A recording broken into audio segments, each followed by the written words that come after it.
प्यारे देशवासियों, नमस्कार। 74वें गणतंत्र दिवस की पूर्व संध्या पर देश और विदेश में रहने वाले आप सभी भारत के लोगों को मैं हार्दिक बधाई देती हूँ। संविधान के लागू होने के दिन से लेकर आज तक हमारी यात्रा अद्भुत रही है और इससे कई अन्य देशों को प्रेरणा मिली है। प्रत्येक नागरिक को भारत की गौरव गाथा पर गर्व का अनुभव होता है। जब हम गणतंत्र दिवस मनाते हैं तब एक राष्ट्र के रूप में हमने मिलजुल कर जो उपलब्धियां प्राप्त की है उनका हम उत्सव मनाते हैं। भारत विश्व की सबसे पुरानी जीवंत सभ्यताओं में से एक है। भारत को लोकतंत्र की जननी कहा जाता है, फिर भी हमारा आधुनिक गणतंत्र युवा है। स्वतंत्रता के प्रारंभिक वर्षों में हमें अनगिनत चुनौतियों और प्रतिकूल परिस्थितियों का सामना करना पड़ा। लंबे विदेशी शासन के अनेक बुरे परिणामों में से दो कुप्रभाव थे, भयंकर गरीबी और निरक्षरता। फिर भी भारत अविचलित रहा। आशा और विश्वास के साथ हमने मानव जाति के इतिहास में एक अनूठा प्रयोग शुरू किया। इतनी बड़ी संख्या में इतनी विविधताओं से भरा जनसमुदाय एक लोकतंत्र के रूप में एकजुट नहीं हुआ था। ऐसा हमने इस विश्वास के साथ किया कि हम सब एक ही हैं और हम सभी भारतीय हैं। इतने सारे पंथों और इतनी सारी भाषाओं ने हमें विभाजित नहीं किया है, बल्कि हमें जोड़ा है। इसलिए हम एक लोकतांत्रिक गणतंत्र के रूप में सफल हुए हैं। यही भारत का सार तत्व है। ये सार तत्व संविधान के केंद्र में रहा है और समय की कसौटी पर खरा उतरा है। स्वतंत्रता संग्राम के आदर्शों के अनुरूप हमारा गणतंत्र को आधार देने वाला संविधान बना। महात्मा गांधी के नेतृत्व में राष्ट्रीय आंदोलन का उद्देश्य स्वतंत्रता प्राप्त करना भी था और भारतीय आदर्शों को फिर से स्थापित करना भी था। उन दशकों के संघर्ष और बलिदान ने हमें न केवल विदेशी शासन से बल्कि थोपे गए मूल्यों और संकीर्ण विश्व दृष्टिकोण से भी आज़ादी दिलाने में मदद की। शांति, बंधुता और समानता के हमारे सदियों पुराने मूल्यों को फिर से अपनाने में क्रांतिकारियों और सुधारकों ने दूरदर्शी और आदर्शवादी विभूतियों के साथ मिलकर काम किया। जिन लोगों ने आधुनिक भारतीय चिंतन धारा को प्रवाह दिया, उन्होंने आन भद्राः कृतवयन्तु विश्वतः, अर्थात हमारे पास सभी दिशाओं से अच्छे विचार आए कि वैदिक उपदेश के अनुसार प्रगतिशील विचारों का भी स्वागत किया। लंबे और गहन विचार मंथन के परिणाम स्वरूप हमारे संविधान की संरचना हुई। हमारा ये बुनियादी दस्तावेज दुनिया की सबसे प्राचीन जीवंत सभ्यता के मानवतावादी दर्शन के साथ साथ आधुनिक विचारों से भी प्रेरित है।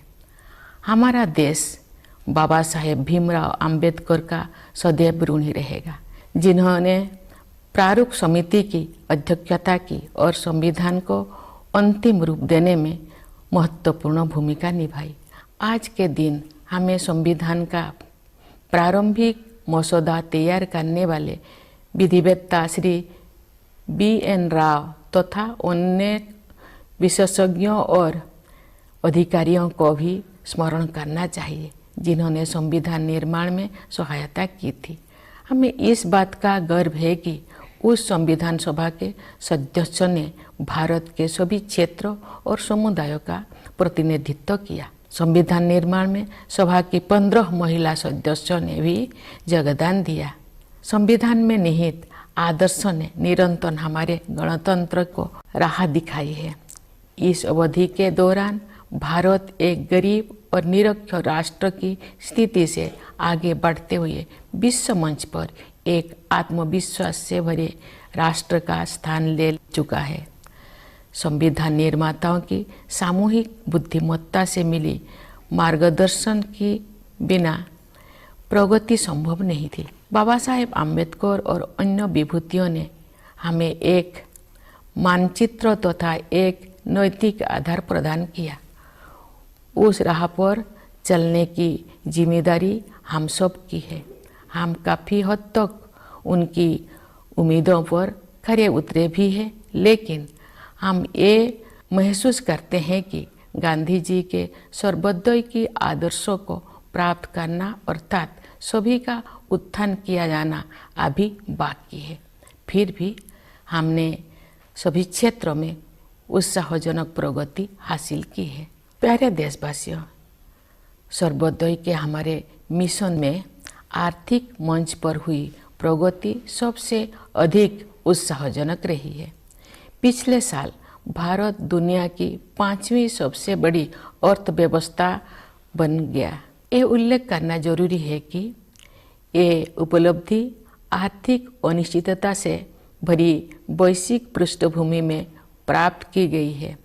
वैश्विक महामारी चौथे वर्ष में प्रवेश कर चुकी है और दुनिया के अधिकांश हिस्सों में आर्थिक विकास पर इसका प्रभाव पड़ रहा है। शुरुआती दौर में कोविड-19 से भारत की अर्थव्यवस्था को भी काफ़ी क्षति पहुंची। फिर भी सक्षम नेतृत्व और प्रभावी संघर्षशीलता के बल पर हम शीघ्र ही मंदी से बाहर आ गए और अपनी विकास यात्रा को फिर से शुरू किया। अर्थव्यवस्था के अधिकांश क्षेत्र अब महामारी के प्रभाव से बाहर आ गया है। भारत सबसे तेजी से बढ़ते हुए बड़ी अर्थव्यवस्था में से एक है और सरकार द्वारा समय पर किए गए सक्रिय प्रयासों द्वारा ही संभव हो पाया है। इस संदर्भ में आत्मनिर्भर भारत अभियान के प्रति जन सामान्यों के बीच विशेष उत्साह देखा जा रहा है। इसके अलावा विभिन्न क्षेत्रों के लिए विशेष प्रोत्साहन योजनाएं भी लागू की गई है।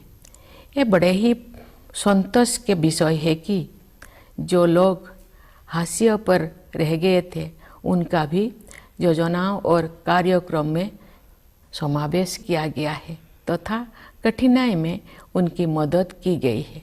मार्च 2020 में घोषित प्रधानमंत्री गरीब कल्याण अन्न योजना पर अमल करते हुए सरकार ने उस समय गरीब परिवारों के लिए खाद्य सुरक्षा सुनिश्चित की जब हमारे देशवासी कोविड-19 की महामारी के कारण अकस्मात उत्पन्न हुए आर्थिक व्यवधान का सामना कर रहे थे। इस सहायता की वजह से किसी को भी खाली पेट नहीं सोना पड़ा। गरीब परिवारों के हित को सर्वोपरि रखते हुए इस योजना की अवधि को बार बार बढ़ाया गया तथा लगभग 81 करोड़ देशवासी लाभान्वित होते रहे।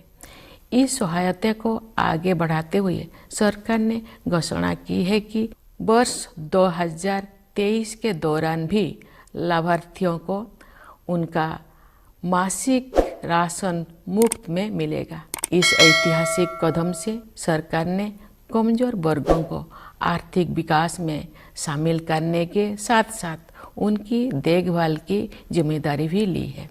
हमारे अर्थव्यवस्था का आधा सुदृढ़ होने के कारण हम उपयोगी प्रयासों का सिलसिला शुरू करने और उसे आगे बढ़ाने में सक्षम हो सके। हमारा अंतिम लक्ष्य एक ऐसा वातावरण बनाना है जिससे सभी नागरिक व्यक्तिगत और सामूहिक रूप से अपनी वास्तविक क्षमताओं का पूरा उपयोग करें और उनका जीवन फले फूले। इस उद्देश्य की प्राप्ति के लिए शिक्षा ही आधारशिला तैयार करती है। इसीलिए राष्ट्रीय शिक्षा नीति में महत्वाकांक्षी परिवर्तन किए गए हैं। शिक्षा के दो प्रमुख उद्देश्य कहे जा सकते हैं। पहले आर्थिक और सामाजिक सशक्तिकरण और दूसरा सत्य की खोज। राष्ट्रीय शिक्षा नीति इन दोनों लक्ष्यों को प्राप्त करने का मार्ग प्रशस्त करती है। यह नीति शिक्षार्थियों को 21वीं सदी की चुनौतियों के लिए तैयार करते हुए हमारी सभ्यता पर आधारित ज्ञान को समकालीन जीवन के लिए प्रासंगिक बनाती है। इस नीति में शिक्षा प्रक्रिया को विस्तार और गहराई प्रदान करने के लिए प्रौद्योगिकी की महत्वपूर्ण भूमिका को रेखांकित किया गया है। हमें कोविड-19 के शुरुआती दौर में ये देखने को मिला कि प्रौद्योगिकी में जीवन को बदलने की संभावनाएं होती है। डिजिटल इंडिया मिशन के तहत गांव और शहर की दूरी को समाप्त करके सूचना और संचार प्रौद्योगिकी को समावेशी बनाने का प्रयास किया जा रहा है। दूर दराज के स्थानों में अधिक से अधिक लोग इंटरनेट का लाभ उठा रहे हैं। बुनियादी ढांचे में हुए विस्तार की सहायता से सरकार द्वारा उपलब्ध कराए जा रहे विभिन्न प्रकार की सेवाएं लोगों को प्राप्त हो रहा है। हम विज्ञान और प्रौद्योगिकी के क्षेत्र में अपनी उपलब्धियों पर गर्व का अनुभव कर सकते हैं। अंतरिक्ष प्रौद्योगिकी के क्षेत्र में भारत गिने चुने अग्रणी देशों में से एक रहा है।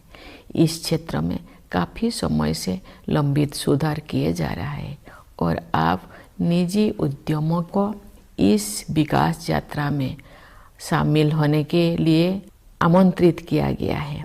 भारतीय अंतरिक्ष यात्रियों को ले जाने के लिए गगनयान कार्यक्रम प्रगति पर है। ये भारत की पहली मानवयुक्त अंतरिक्ष उड़ान होगी। हम सितारों तक पहुंचकर भी अपने पांव जमीन पर रखते हैं। भारत का मंगल मिशन असाधारण महिलाओं की एक टीम द्वारा संचालित किया गया था और अन्य क्षेत्रों में भी बहनों और बेटियां आप पीछे नहीं है। महिला सशक्तिकरण तथा महिला और पुरुष के बीच समानता अब केवल नारे नहीं रह गए हैं। हमने हाल के वर्षों में इन आदर्शों तक पहुंचने की दिशा में काफ़ी प्रगति की है। बेटी बचाओ बेटी पढ़ाओ अभियान में लोगों की भागीदारी के बल पर हर कार्य क्षेत्र में महिलाओं का प्रतिनिधित्व बढ़ रहा है। राज्य की अपनी यात्राओं, शिक्षण संस्थानों के कार्यक्रमों और प्रोफेशनल्स के विभिन्न प्रतिनिधि मंडलों से मिलने के दौरान मैं युवतियों के आत्मविश्वास से बहुत प्रभावित होती हूँ। मेरे मन में कोई संदेह नहीं है कि महिलाओं की आने वाले काल के भारत को स्वरूप देने के लिए अधिकतम योगदान देंगे। यदि आधी आबादी को राष्ट्र निर्माण में अपनी श्रेष्ठतम क्षमता के अनुसार योगदान करने की अवसर दिया जाए तथा उन्हें प्रोत्साहित किया जाए तो ऐसे कौन सा चमत्कार है जो नहीं किया जा सकता है। सशक्तिकरण की यही दृष्टि अनुसूचित जातियों और अनुसूचित जनजातियों सहित कमजोर वर्गों के लोगों के लिए सरकार की कार्यप्रणाली का मार्गदर्शन करती है। वास्तव में हमारा उद्देश्य न केवल उन लोगों के जीवन की बाधाओं को दूर करना और उनके विकास में मदद करना बल्कि उन समुदाय से सीखना भी है। विशेष रूप से जनजातीय समुदाय के लोग पर्यावरण की रक्षा से लेकर समाज को और अधिक एकजुट बनाने तक कई क्षेत्रों में सीख दे सकते हैं। प्यारे देशवासियों, शासन के सभी पहलुओं में बदलाव लाने और लोगों की रचनात्मक ऊर्जा को उजागर करने के लिए हाल के वर्षों में किए गए प्रयासों की श्रृंखला के परिणाम स्वरूप अब विश्व समुदाय भारत को सम्मान की नई दृष्टि से देखता है। विश्व के विभिन्न मंचों पर हमारी सक्रियता से सकारात्मक बदलाव आने शुरू हो गया है। विश्व मंच पर भारत ने जो सम्मान अर्जित किया है उसके फलस्वरूप देश को नए अवसर और जिम्मेदारियां भी मिली है। जैसा कि आप सब जानते हैं, इस वर्ष भारत G20 देशों के समूह की अध्यक्षता कर रहा है। विश्व बंधुत्व के अपने आदर्श के अनुरूप हम सभी की शांति और समृद्धि के पक्षधर है।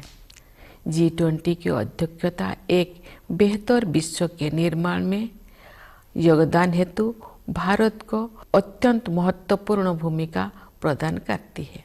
इस प्रकार G20 की अध्यक्षता लोकतंत्र और मल्टीलेटरालिज्म को बढ़ावा देने का अच्छा अवसर भी है और साथ ही एक बेहतर विश्व और बेहतर भविष्य को स्वरूप देने के लिए उचित मंच भी है। मुझे विश्वास है कि भारत के नेतृत्व में G20 अधिक न्यायपरक और स्थिरतापूर्ण विश्व व्यवस्था के निर्माण के अपने प्रयासों को और आगे बढ़ाने में सफल होगा। G20 के सदस्य देशों के कुल मिलाकर विश्व की आबादी में लगभग 2/3 और ग्लोबल जीडीपी में लगभग 85% हिस्सा है। इसलिए ये वैश्विक चुनौतियों पर चर्चा करने और उनके समाधान के लिए एक आदर्श मंच है। मेरे विचार से ग्लोबल वार्मिंग और जलवायु परिवर्तन ऐसे चुनौतियां हैं जिनका सामना शीघ्रता से करना है। वैश्विक तापमान बढ़ रहा है और मौसम में बदलाव के चरम रूप दिखाई पड़ रहा है। हमारे सामने एक गंभीर दुविधा है। अधिक से अधिक लोगों को गरीबी से बाहर निकालने के लिए आर्थिक विकास जरूरी है, लेकिन इस विकास के लिए फॉसिल फ्यूल का प्रयोग भी करना पड़ता है। दुर्भाग्य से ग्लोबल वार्मिंग का सबसे अधिक कष्ट गरीब तबके के लोगों को सहन करना पड़ता है। ऊर्जा के वैकल्पिक स्रोतों को विकसित करना और लोकप्रिय बनाना भी एक समाधान है। भारत ने सौर ऊर्जा और इलेक्ट्रिक वाहनों को नीतिगत प्रोत्साहन देकर इस दिशा में सराहनीय कदम उठाया है। हालांकि वैश्विक स्तर पर विकसित देशों द्वारा टेक्नोलॉजी ट्रांसफर और वित्तीय सहायता के जरिए उभरती हुई अर्थव्यवस्थाओं को सहायता प्रदान करने की आवश्यकता है। विकास और पर्यावरण के बीच संतुलन बनाए रखने के लिए हमें प्राचीन परंपराओं को नई दृष्टि से देखना होगा। हमें अपनी मूलभूत प्राथमिकताओं पर भी पुनर्विचार करना होगा। परंपरागत जीवन मूल्यों के वैज्ञानिक आयामों को समझना होगा। हमें एक बार फिर प्रकृति के प्रति सम्मान का भाव और अनंत ब्रह्मांडों के सम्मुख विनम्रता का भाव जागृत करना होगा। मैं इस बात पर ध्यान आकर्षित करना चाहूँगी कि महात्मा गांधी आधुनिक युग के सच्चे भविष्य द्रष्टा थे, क्योंकि उन्होंने अनियंत्रित औद्योगिकरण से होने वाले आपदाओं को पहले ही भांप लिया था और दुनिया को अपने तौर तरीकों को सुधारने के लिए सचेत कर दिया था। अगर हम चाहते हैं कि हमारे बच्चे इस धरती पर सुखमय जीवन बिताएं, तो हमें अपनी जीवन शैली को बदलने की जरूरत है। इस संदर्भ में सुझाए गए परिवर्तन में से एक बदलाव भोजन से संबंधित है। मुझे ये जानकर प्रसन्नता हुई है कि संयुक्त राष्ट्र ने भारत के सुझाव को स्वीकार किया है और वर्ष 2023 को the international year of millets घोषित किया है।